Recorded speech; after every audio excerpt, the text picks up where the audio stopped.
Olá, pessoal. Eu me chamo Júlia Clésia, sou acadêmica do 6º período de enfermagem da Universidade de Tiradentes, campus Estância, e junto com os meus amigos de turma, sob supervisão da nossa professora Desmirelli, que é enfermeira especialista, nós desenvolvemos esse vídeo para vocês, onde iremos falar um pouco sobre a educação permanente voltada para duas doenças, o HIV e a Covid-19. Nós vamos falar um pouquinho sobre os exames, o tratamento e as principais condutas e a relação entre essas duas doenças. Então, nada melhor do que começar esse vídeo falando sobre a educação permanente em si. O que é essa educação permanente? Então, ela é vista como um fenômeno social e coletivo que envolve toda a equipe multiprofissional. É configurada como uma proposta de aprendizagem onde o aprender e o ensinar se incorporam ao cotidiano das organizações. Ela se faz necessária para o desenvolvimento do trabalho em saúde e, mais do que isso, ela vem sendo discutida desde os anos 80. Não é algo que surgiu agora. Então, há muitos anos já se é discutido sobre a educação permanente. Porém, aqui no Brasil, ela foi instituída em 2004 e em 2007 passou por um processo de mudanças e aí foram introduzidas novas estratégias. Então, aqui para a gente, ela é uma ação estratégica do SUS que visa aprendizagem a partir das realidades vividas no trabalho. Então, nada mais é do que o desenvolver do pensamento crítico, onde o profissional ele vai realizar ações com base naquilo que ele está vivenciando. Ele vai pegar o que ele está ouvindo, por exemplo, dos usuários, e transformar aquilo que ele ouviu, desenvolver o pensamento crítico em discussão com a sua equipe e promover ações para solucionar, né, essas problemáticas. Se nós perguntarmos para alguns profissionais sobre o que é educação permanente, muitos deles vão dizer que é uma reciclagem, ou mesmo que é uma capacitação, o que também não deixa de ser. Só que mais do que isso, a educação permanente, ela é o não parar, é o não se acomodar. Porque o que a gente pode acabar vendo em algumas situações são profissionais que se acomodam com aquilo que eles aprenderam lá atrás e não desenvolvem esse pensamento crítico para melhoria atual, como, por exemplo, o uso da tecnologia, que hoje é uma grande aliada dos profissionais de saúde. E para a atenção básica, isso é maravilhoso, né? Um dos nossos maiores ganhos. Então, quando a gente fala sobre educação permanente, é justamente isso. É o profissional não parar. É ele sempre continuar estudando, sempre estar buscando melhorias, até porque a gente sabe que todos os dias surgem diversas novas doenças e também surgem tratamentos para diversas novas doenças. Então, se a gente parar, se a gente ficar ali no nosso comodismo do que a gente aprendeu, a gente não vai estar aberto ao novo e não vai saber sobre esse desenvolvimento da saúde, digamos assim, esse crescimento, né, da saúde. Então, é necessário e é um grande ganho para a atenção primária. A atenção primária cresce com essa educação permanente, tanto no processo, tanto com relação ao processo de trabalho, quanto com relação à atenção aos usuários. HIV. O HIV é o vírus da imunodeficiência humana. Este vírus ataca o sistema imunológico, principalmente os linfócitos T, CD4+. Sua transmissão acontece de forma vertical no parto, gestação, amamentação e de forma horizontal nas relações sexuais desprotegidas e compartilhamento de pérfuros cortantes como agulha. O HIV é o causador da AIDS, síndrome da imunodeficiência adquirida. A AIDS acontece quando o sistema imunológico está danificado. Dessa forma, o organismo fica vulnerável para outras infecções. Os estágios do HIV são infecção aguda, com sintomas parecidos com uma gripe, infecção assintomática, quando o portador não apresenta nenhum sintoma, e doença sintomática, quando o sistema imunológico está bastante danificado. Olá, vou falar sobre a doença Covid-19. Essa doença é ocasionada por conta do vírus SARS-CoV-2 e ela pertence à família coronavírus. Os primeiros casos de coronavírus humano eles foram isolados no ano de 1937, mas apenas no ano de 1965 que o vírus ele foi descrito como coronavírus, por conta do seu perfil na microscopia, que parece muito com uma coroa. E aí me pergunta, Giovana, quando foi que aconteceu os casos do novo coronavírus, da Covid-19? Bom, foi no dia 31 de dezembro de 2019, quando as autoridades elas informaram à Organização Mundial da Saúde que pessoas estavam apresentando quadros, de pneumonia de origem desconhecida. Essas pessoas, elas trabalhavam no maior mercado da cidade de Wuhan, localizado lá no país da China. Esse mercado, ele vende peixes e animais vivos e, com isso, as autoridades realizaram ali naquele mercado ações de saneamento e de desinfecção ambiental. Além do mais, existem 3 fases epidemiológicas dessa doença. A primeira é a de casos importados. Os casos importados foi o que aconteceu no final do ano de 2019, quando existiam poucos casos, e aí as pessoas que estavam contaminadas do país da China, elas viajaram para um outro país contaminando outras pessoas. A fase 2 é a de transmissão local, quando as pessoas elas não precisaram viajar para outro país ou outro estado, mas elas acabaram pegando a doença por conta de contato próximo com algum parente, algum amigo, ou seja, a pessoa ou a fonte ela foi possível detectar. A pessoa transmissora ou a fonte transmissora foi possível detectar.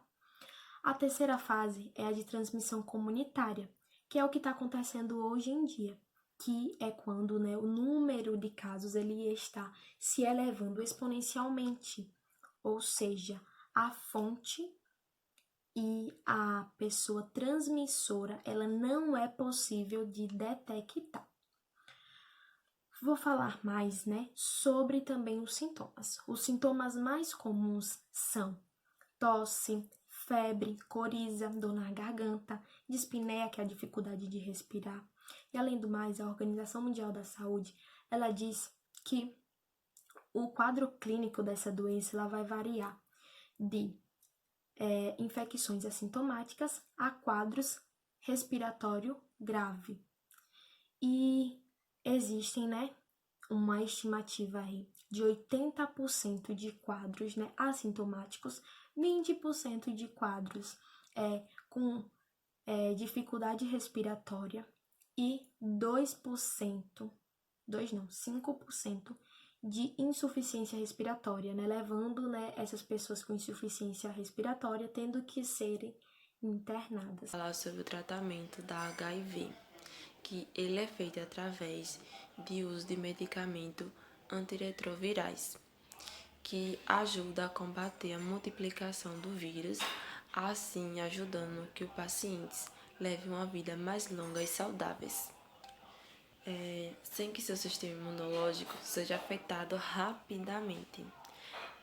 Esses medicamentos também são usados como meio de medidas preventivas para que diminua a transmissão do vírus. Por isso, o uso do antirretrovirais ele é fundamental para o controle da doença e para prevenir a evolução para uma AIDS. Atualmente existem 21 medicamentos e 37 formas de apresentação farmacêutica. Em casos de HIV, deverá ser solicitados exames como TR-HIV, DPP-HIV e fluidos orais, ELISA e testes rápidos, contagem de linfócitos CD4, genotipagem pré-tratamento, hemograma completo, glicemia de jejum, exames CV-HIV, dosagem de lipídios como colesterol total, HDL, LDL e triglicerídeos, avaliação hepática e renal, AST, ALT, FA, BT, frações ICR, exames básicos de urina, testes imunológicos para sífilis, testes para hepatites virais, como anti-HAV, anti-HCV, HBsAg, HBC total e anti-HBs para a verificação da imunização, IgG para toxoplasmose, sorologia para HTLV 1, 2 e Chagas, prova tuberculínica, PT, para radiografia de tórax, PPD, exames cardíacos e ECG. Olá, meu nome é Alice Santos. Eu vou falar sobre o tratamento da Covid-19. Até o momento, não existem evidências robustas de alta qualidade que possibilita a indicação da terapia farmacológica específica para a Covid-19.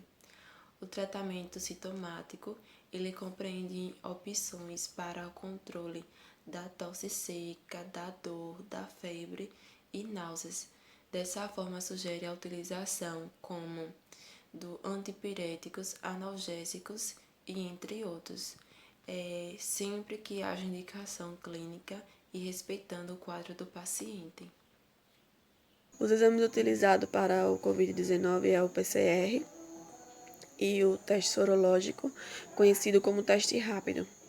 O PCR, nele é utilizado um suave, onde é introduzido na cavidade nasal e na cavidade bucal, onde chega até a garganta, e é coletada uma amostra para análise. E no teste rápido é coletado uma amostra de sangue, de soro de plasma, onde também nele é detectado os anticorpos liberados pelo nosso organismo, que agiu contra o vírus.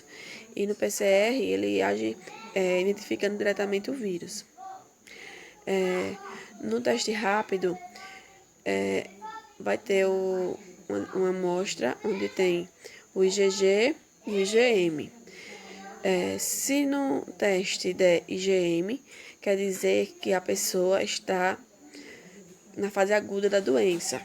Se aparecer o resultado IgG, quer dizer que a pessoa já teve a doença ou está no final da doença. E se não aparecer nenhuma dessas alternativas, nenhum desses nomes citados, quer dizer que a pessoa não teve contato nenhum com o vírus.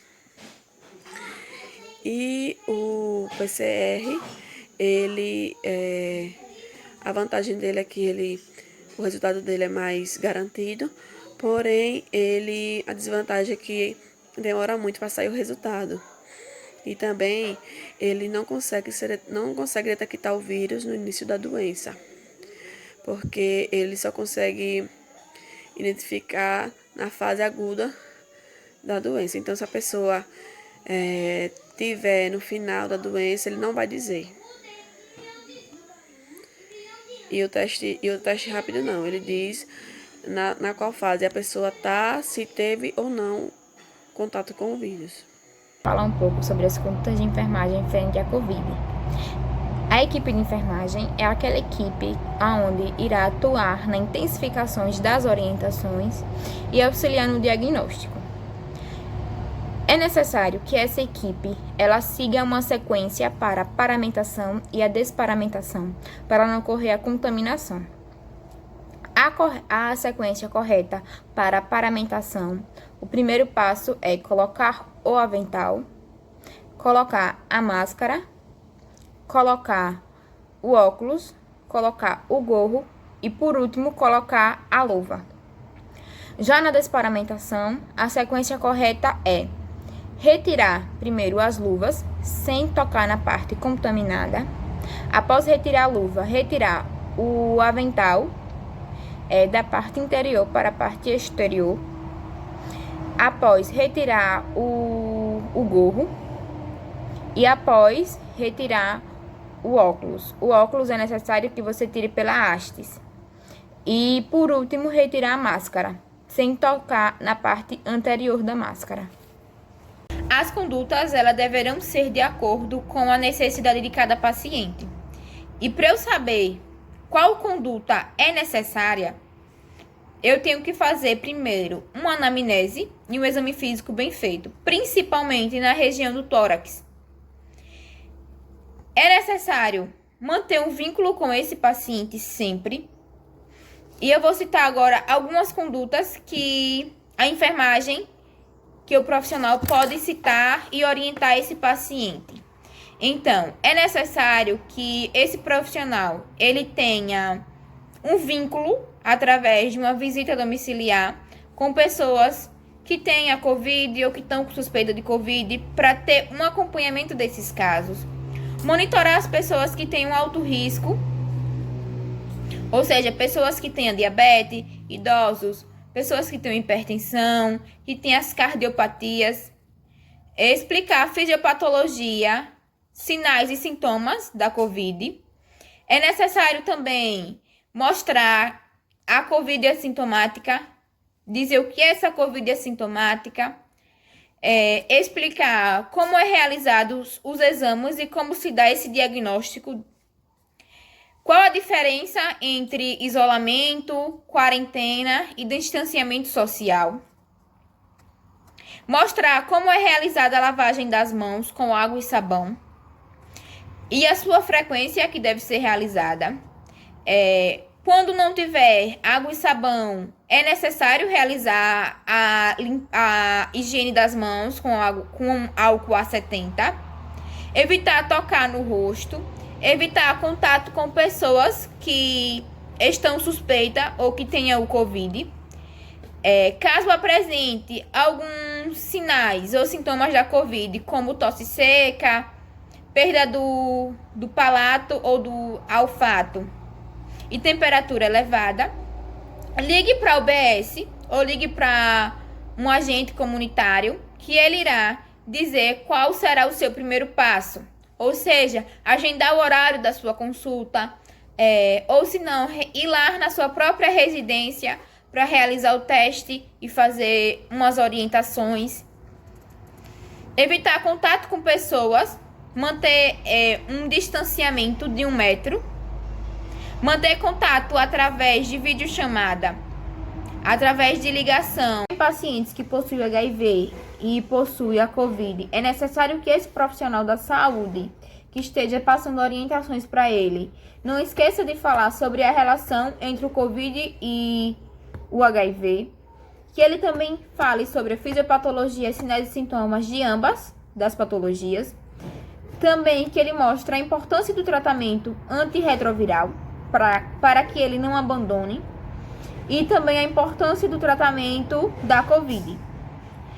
Tentar armazenar o tratamento do antirretroviral de pelo menos 30 dias e evitar contato com mucos. Eu vou falar um pouco sobre a relação da Covid-19 em pessoas que vivem com HIV. Atualmente não há evidências de que pessoas que vivem com HIV, elas sejam com maior risco de ser infectada com o coronavírus. Porém, muitos estudos mostram que pessoas que vivem com HIV e que estão com um tratamento com antirretroviral, essas pessoas têm o menor risco de contrair a Covid-19. Mas aquelas pessoas que vivem com o HIV e que estão sem tratamento, essas pessoas podem ter um maior risco de contrair a Covid-19. Por isso que é importante ter um tratamento adequado, seguir todas as orientações médicas, orientações de enfermagem e realizar uma boa alimentação.